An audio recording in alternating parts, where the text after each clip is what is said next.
Hey party people, I'm Captain Zeus and welcome back to EP4. In today's video, I'm going to be doing a review over episode 4 of The Lord of the Rings, The Rings of Power Season 2. Now, if you guys haven't seen the episode, definitely spoiler warning for those of you up ahead. I will be going into some details about this episode, although it's mostly questions. But anyways, if you can, don't forget to like and subscribe for more nerdy content just like this, and click the bell to be notified whenever I post some more review videos. Wow. I have a lot of questions. So, is the ring created by Celebrimbor solely, or did Sauron corrupt the ring? Because it seems like the ring is communicating with her, clearly affecting her mindset and her desire. So it seems like the ring is created by Sauron in terms of like the one ring is to like manipulate the user and whatnot. However, the ring is giving Galadriel foresight into the future, which is freaking weird. I didn't know the rings could do that. I didn't know it had that power. And so it's definitely like helping her in scenarios, avoiding her death, but it's also like kind of corrupting her and making her more obsessed with the ring. And if the ring was always like this, does she keep the ring in the Lord of the Rings movies? Which I think she does, unless she's just wearing a random ring in those movies. And if she is, why does she still have it? That makes no sense. Also, she has the ability to force heal. She just heals with the ring. That's freaking nuts, dude. This single ring can do that.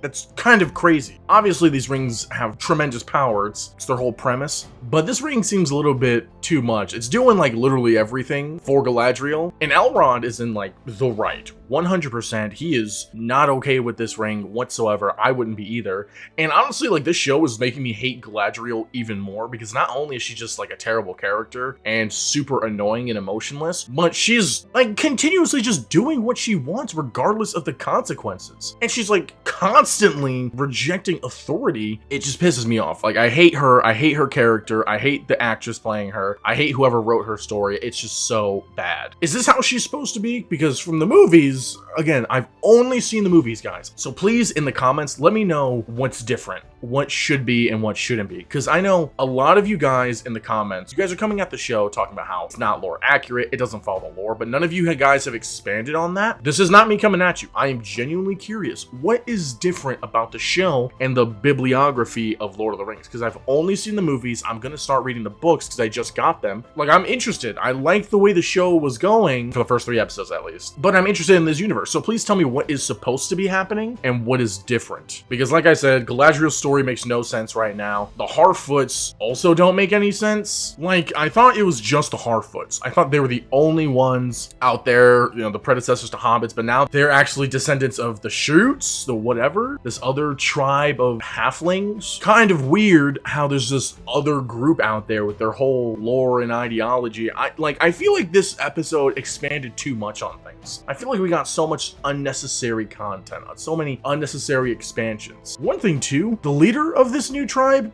that's a man. That's gotta be a man. The voice is so deep, and I'm pretty sure I saw an Adam's apple. Super weird. It just threw me off. It just threw me off. Was not expecting that. But I'm like so confused as to why we're here at this village. Like, what's the point? I was fine with the 2 little Harfoots getting lost because of the desert storm, and then I was thinking they were going to eventually find Gandalf later on, or he saves them because they get captured. But now it seems like we're going into this unnecessary area. Were these guys ever a part of Lord of the Rings lore? Because it doesn't seem like it, and it seems kind of useless because they're probably going to get decimated, or they're going to move on within the next episode or 2, and then we're never going to be mentioned ever again. So not sure what the deal is about that. Speaking of the Harfoot storyline, is Tom the wizard in the Hobbit trilogy, the one that lived in the forest? Is that the same wizard, or is that a different one? Because if it is, he's pretty tall. He's a lot taller than I thought. Unless Gandalf is just shorter and hasn't grown yet. But I do like how we had some information, but also like no information about the Ithar, I believe is what they are, like the race that Gandalf is. It was so cryptic, this episode. Like they just didn't want to tell us really anything. I was just confused about like who Tom is, why Gandalf is there, and what the purpose of this was. Because it felt like a lot of just egging on and just like, oh hey,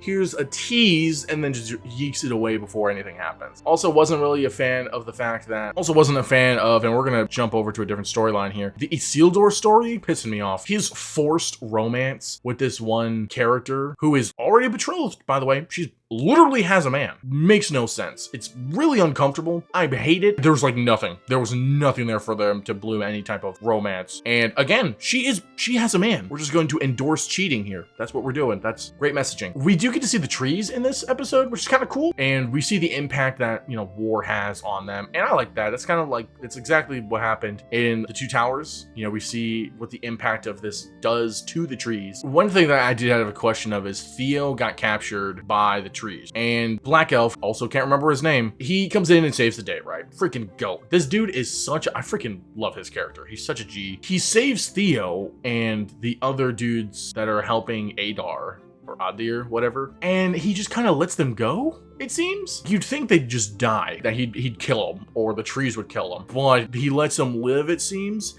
and it looks like Theo's gonna help them, because why? Like, that doesn't make any sense either. I just had, like, a lot more questions than anything in this episode. A lot of things just did not make sense to me. So I hope you guys can answer them for me in the comments if you can at all. If not, totally understandable. Maybe you're in the same boat as me. But what do you guys think? Please let me know in the comments below your thoughts. I'd probably rate this episode like a 6 out of 10 because it gave me more questions than answers and a lot of just things I didn't like. Honestly, just a lot of gross. Galadriel, gross. Forced romance, gross. Questions, gross. Like, come on. Yeah, that's gonna be really it for me here in this video. Again, let me know in the comments below what you guys think. Captain Zeus, catch you guys later. See ya.